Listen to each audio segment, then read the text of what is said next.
નમસ્કાર, આકાશવાણી.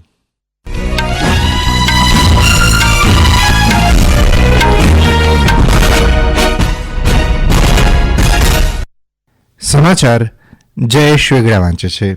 સૌપ્રથમ મુખ્ય સમાચાર.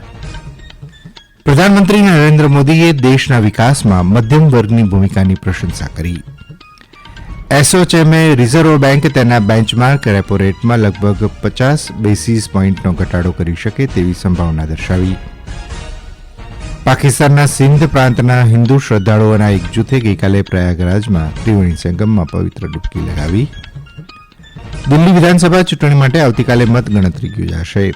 મતગણતરીની તમામ તૈયારીઓ પૂર્ણ કરાઈ. અને નાગપુરમાં રમાયેલી પ્રથમ એક દિવસીય મેચમાં ભારતે ઇંગ્લેન્ડ સામે 4 વિકેટથી વિજય મેળવ્યો. સમાચાર વિગતવાર. પ્રધાનમંત્રી નરેન્દ્ર મોદીએ દેશના વિકાસમાં મધ્યમ વર્ગની ભૂમિકાની પ્રશંસા કરી છે અને કહ્યું છે કે તેમની આકાંક્ષાઓ રાષ્ટ્રની પ્રગતિને વેગ આપી રહી છે.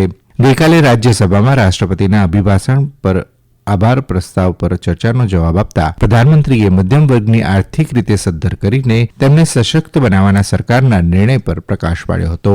શ્રી મોદીએ કહ્યું કે દેશમાં એક નવો મધ્યમ વર્ગ ઉભરી રહ્યો છે અને તેમની સરકાર આ નવ મધ્યમ વર્ગ સાથે મજબૂત પ્રતિબદ્ધતાઓ સાથે ઉભી છે. તેમણે કહ્યું કે 25 કરોડ લોકોને ગરીબીમાંથી બહાર લાવવામાં આવ્યા છે, જે તેમના માટે ગર્વની વાત છે. ભાજપની આગેવાની હેઠળની એનડીએ સરકારનું વિકાસ મોડેલ રાષ્ટ્ર પ્રથમ છે. તેમણે કહ્યું કે લોકોએ આ મોડેલનું પરીક્ષણ કર્યું છે, સમજ્યું છે અને સમર્થન આપ્યું છે અને તેથી જ તેમની સરકારને ત્રીજી વખત જનાદેશ આપ્યો છે.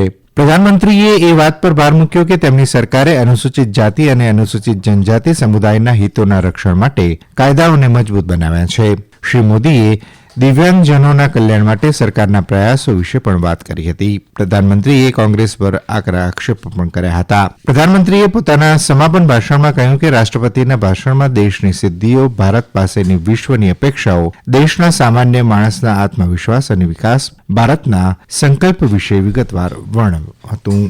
ઉપરાષ્ટ્રપતિ જગદીપ ધનખડ આજે કર્ણાટકના રાણેબેન્નૂરની મુલાકાત લેશે. તેમની એક દિવસીય મુલાકાત દરમિયાન શ્રી ધનખડ રાણેબેન્નૂર ખાતે કર્ણાટક વૈભવ સાહિત્યક અને સાંસ્કૃતિક મહોત્સવના ઉદઘાટન સમારોહમાં મુખ્ય અતિથિ તરીકે ઉપસ્થિત રહેશે. રિઝર્વ બેંક આજે તેની નાણાકીય નીતિ સમિતિની બેઠકમાં લેવાયેલા નિર્ણયની જાહેરાત કરશે. લગભગ 5 વર્ષ બાદ વ્યાજ દરમાં 25 બેઝિસ પોઇન્ટનો ઘટાડો થવાની આશા છે. ભારતીય રિઝર્વ બેંકના નવા ગવર્નર સંજય મલ્હોત્રાએ તેમની નાણાકીય નીતિ સમિતિની 3 દિવસીય બેઠકની અધ્યક્ષતા કરી હતી. તેઓ આજે આ સમિતિના નિર્ણયની જાહેરાત કરશે. કોવિડ રોગચાળા અને ત્યારબાદ લાગુ થયેલા લોકડાઉનની પ્રભાવિત અર્થતંત્રને પુનર્જીવિત કરવા માટે રિઝર્વ બેંકે છેલ્લે મે 2020માં રેપો રેટમાં 40 બેઝિસ પોઇન્ટનો ઘટાડો કરીને 4% કર્યો હતો. દરમિયાન અગ્રણી ઉદ્યોગ સંસ્થા એસોચેમે કહ્યું છે કે આર્થિક વિકાસને ટેકો આપવા માટે રિઝર્વ બેંક તેના બેન્ચમાર્ક રેપો રેટમાં લગભગ 50 બેઝિસ પોઇન્ટનો ઘટાડો કરી શકે છે.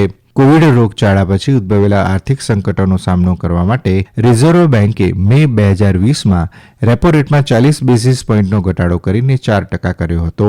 એસોચેમ માને છે કે ભારતીય અર્થતંત્રમાં માંગ અને રોકાણને વધારવાની તાત્કાલિક જરૂર છે. આ દર ઘટાડાથી બેન્કિંગ સિસ્ટમમાં વ્યવસાયને વેગ મળશે અને વપરાશ અને નાણાકીય વ્યવસાયમાં સુધારો થશે. હવે મહાકુંભના સમાચાર. પાકિસ્તાનના સિંધ પ્રાંતના 68 હિન્દુ શ્રદ્ધાળુઓનું એક જૂથ ગઈકાલે પ્રયાગરાજ પહોંચ્યું અને ત્રિવેણી સંગમમાં પવિત્ર ડૂબકી લગાવી હતી. ઉત્તર પ્રદેશ માહિતી વિભાગે જણાવ્યું હતું કે ભક્તોએ ગંગા, યમુના અને સરસ્વતીના પવિત્ર સંગમ પર ધાર્મિક વિધિઓ કરી અને પ્રાર્થના કરી હતી. સમૂહ સાથે આવેલા મહંત રામનાથે જણાવ્યું હતું કે આ ભક્તો પહેલા હરિદ્વાર ગયા હતા અને મહાકુંભ આવે તે પહેલા તેમના પૂર્વજોની અસ્થિઓનું વિસર્જન કર્યું હતું. મીડિયા સાથે વાત કરતા શ્રદ્ધાળુઓએ આ મહાકુંભમાં ભાગ લેવા માટે ઝડપથી વિઝા આપવા બદલ ભારત સરકારનો આભાર વ્યક્ત કર્યો હતો અને આશા વ્યક્ત કરી હતી કે ભારત સરકાર પાકિસ્તાનના યાત્રાળુઓને વિઝા આપવાનું ચાલુ રાખશે. દરમિયાન પ્રયાગરાજમાં ચાલી રહેલા મહાકુંભમાં દેશના 3 નવા ફોજદારી કાયદાઓ વિશે લોકોને જાગૃત કરવા માટે એક ડિજિટલ પ્રદર્શનનું આયોજન કરવામાં આવ્યું છે. આ કાયદાઓ ભારતીય ન્યાય સંહિતા, ભારતીય નાગરિક સુરક્ષા સંહિતા અને ભારતીય સક્ષમ અધિનિયમ છે. ગયા વર્ષે 1 જુલાઈના રોજ દેશભરમાં આ નવા કાયદાઓ લાગુ કરવામાં આવ્યા હતા. એક અહેવાલ સાંભળીએ. महाकुंभ मेला सिर्फ आस्था का ही केंद्र नहीं है, बल्कि श्रद्धालुओं को उनसे जुड़ी कानूनी अधिकारों और न्याय के संबंध में जानकारी पहुंचाने का माध्यम भी बन गया है। केंद्र सरकार और उत्तर प्रदेश सरकार ने 3 नए कानूनों के बारे में जागरूकता बढ़ाने के लिए मेला क्षेत्र में अलग अलग स्टॉल लगाए हैं। उत्तर प्रदेश पुलिस के हेड ऑपरेटर ओम कुमार गुप्ता ने आकाशवाणी समाचार से बात करते हुए कहा कि वे जनता को बहुत ही सरल भाषा में नए कानूनों के बारे में जानकारी दे रहे हैं। पुराने जो कानून थे वो काफी जटिल थे, लेकिन जो नए कानून आए हैं इसमें काफी जनता को सहूलियत है। उसकी FIR जल्दी लिखी जाती है, अगर FIR नहीं तो कानून पे धाराएं लगा करके और उसके बाद निस्तारण जल्दी से हो और उसकी चार्जशीट जल्दी फाइल की जाए। एक कलाकार मुन्ना लाल यादव ने आकाशवाणी को बताया कि वे नुक्कड़ नाटक के माध्यम से लोगों को उनके अधिकारों और 3 नए कानूनों के संबंध में जागरूक कर रहे हैं। हम कलाकार अपने गीत के माध्यम से, अपने नाटक के माध्यम से इस कुंभ मेले में ये दिखा रहे हैं कि आप जगिए और एक कुशल व्यक्तित्व का परिचय देते हुए आप स्नान करिए, भीड़ भाड़ से थोड़ा बचिए और आप स्नान करते हुए निकलते रहिए। भारत की न्याय प्रणाली को और अधिक पारदर्शी, कुशल और आधुनिक समाज की आवश्यकताओं को ध्यान में रखते हुए इन 3 नए कानूनों को लागू किया गया है। दीपेंद्र कुमार, आकाशवाणी समाचार, प्रयागराज।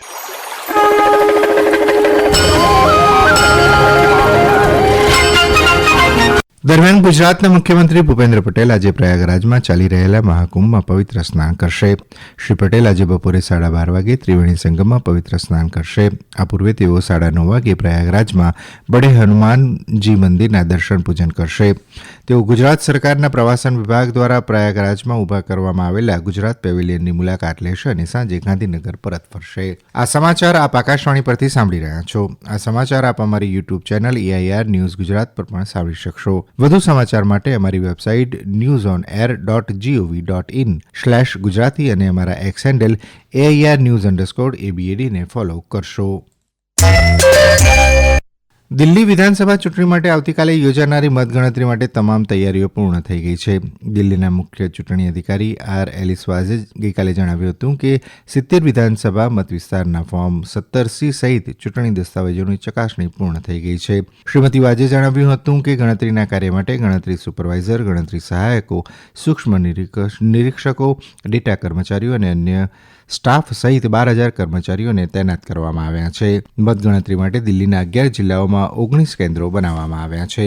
ક્રિકેટમાં નાગપુરમાં રમાયેલી પ્રથમ એક દિવસીય મેચમાં ભારતે ઇંગ્લેન્ડ સામે 4 વિકેટથી વિજય મેળવ્યો છે. આ જીત સાથે ભારત શ્રેણીમાં 1-0થી આગળ છે. શ્રેણીની બીજી મેચ રવિવારે કટકમાં રમાશે, જ્યારે ત્રીજી અને અંતિમ મેચ આ મહિનાની 12મી તારીખે અમદાવાદમાં રમાશે. અને હવે આજના અખબારોના પ્રસિદ્ધ થયેલા મુખ્ય સમાચાર સાંભળીએ સિમ્પલ ઠક્કર પાસેથી. નમસ્કાર. આજના તમામ અખબારોમાં અમેરિકાથી ડિપોર્ટ કરાયેલા ભારતીય નાગરિકોના સમાચાર હેડલાઇન્સ છે. આ ઉપરાંત પાકિસ્તાન આર્મી ચીફના બફાટના સમાચાર પણ દરેક અખબારોમાં પહેલા પેજ ઉપર જોવા મળી રહ્યા છે. દિવ્ય ભાસ્કરનું મથાળું છે કે કમાવા ગયા હતા, આતંકીની જેમ પાછા મોકલ્યા. ગુજરાત સમાચારે હેડલાઇનમાં છાપ્યું છે કે અમેરિકાએ ભારતીયોને અમાનવીય રીતે પરત મોકલતા લોકોમાં આક્રોશ. ફૂલછાપ દૈનિકે સંસદમાં વિદેશમંત્રી જયશંકરે આપેલા જવાબને ભારતીયોનું પુનરાગમન નવી વાત નથી, પ્રક્રિયા કાયદેસરના મથાળા સાથે સમાચાર પ્રકાશિત કર્યા છે. આ ઉપરાંત દરેક અખબારોના પહેલા પેજ ઉપર અમેરિકાના રાષ્ટ્રપતિ ટ્રમ્પના નિર્ણયોથી અનેક દેશોમાં વિદ્રોહના વંટોળ તેમજ સંસદમાં હોબાળો અને સંસદ બહાર વિપક્ષોને હથકડી પહેરીને વિરોધ જેવા સમાચાર પણ પહેલા પેજ પર જોવા મળ્યા હતા. નમસ્કાર. અને અંતમાં મુખ્ય સમાચાર ફરી એકવાર. પ્રધાનમંત્રી નરેન્દ્ર મોદીએ દેશના વિકાસમાં મધ્યમ વર્ગની ભૂમિકાની પ્રશંસા કરી. એસોચેમે રિઝર્વ બેન્ક તેના બેન્ચમાર્ક રેપો રેટમાં લગભગ 50 બેઝિસ પોઈન્ટનો ઘટાડો કરી શકે તેવી સંભાવના દર્શાવી. પાકિસ્તાનના સિંધ પ્રાંતના હિન્દુ શ્રદ્ધાળુઓના એક જૂથે ગઈકાલે પ્રયાગરાજમાં ત્રિવેણી સંગમમાં પવિત્ર ડૂબકી લગાવી. દિલ્હી વિધાનસભા ચૂંટણી માટે આવતીકાલે મતગણતરી યોજાશે. મતગણતરીની તમામ તૈયારીઓ પૂર્ણ કરાઈ અને નાગપુરમાં રમાયેલી પ્રથમ એક દિવસીય મેચમાં ભારતે ઇંગ્લેન્ડ સામે 4 વિકેટથી વિજય મેળવ્યો. આકાશવાણી પરથી સમાચાર પૂરા થયા.